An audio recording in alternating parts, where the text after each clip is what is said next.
continue our Fox 9 series on Wolf Week. Last night, we took you to the International Wolf Center in Ely.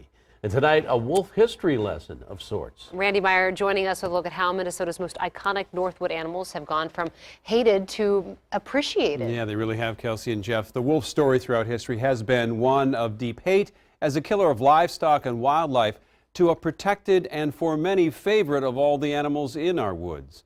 And as you'll see tonight, the wolf's journey of survival has been nothing short of amazing. Few animals on this earth have been as hated and loved by man as the wolf. Admired for its beauty, strength, and command of the forest, yet despised for its taste for livestock and fearsome demeanor. Generations learned to hate the animal through fables, storybooks, and art. Killing the wolf for bounty, sport, and out of just plain fear was common practice for more than a century. The years we trapped, we'd snowshoe in and you'd see a pack of wolves coming across a big lake. 82-year-old Frank Brula remembers those days.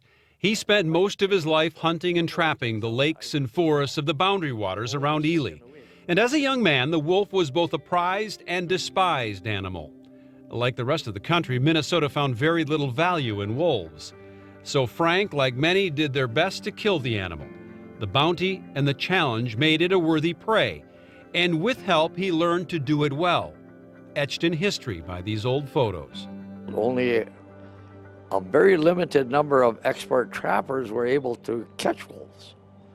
And when I started trapping wolves in the late 50s and the early 60s, I was very fortunate to be befriended by some really great trappers. Hardy men with names like Hobo Harnan out of Iron, Jelmer Workala from Virginia, Oiva Mackey out of Tower, and the most famous here, Bucko Schneider from Orr. These men and others worked the Iron Range of northern Minnesota trapping and killing wolves.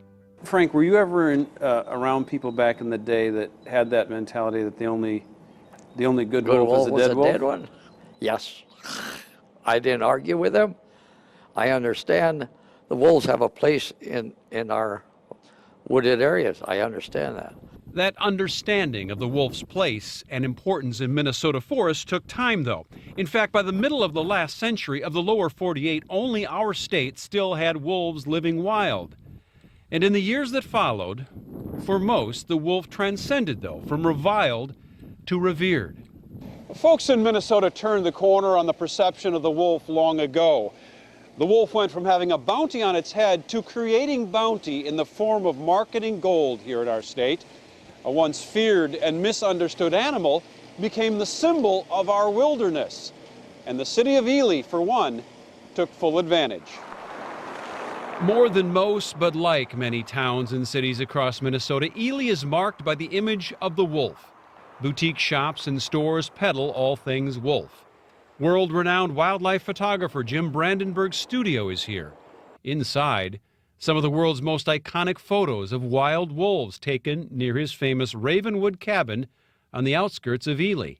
Even the school's mascot invokes the fierce wolf image.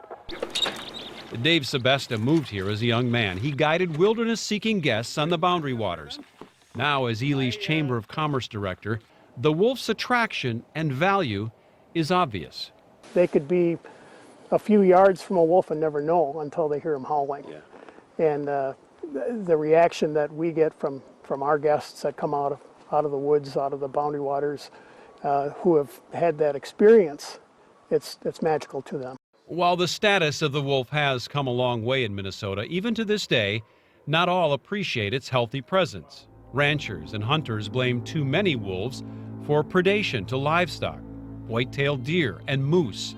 For them, seeing a wolf in the wild is a threat. No matter how you slice it, there are strong emotions when we relate to wolves. Shannon Barber Meyer is a federal wildlife biologist. Much of her professional life is spent tracing the history of wolves in Minnesota and guiding their future, one of steadily increasing numbers. Are we better off with wolves in the wilderness in Minnesota or without them? And you can answer that question from a variety of standpoints, economically, scientifically, socially.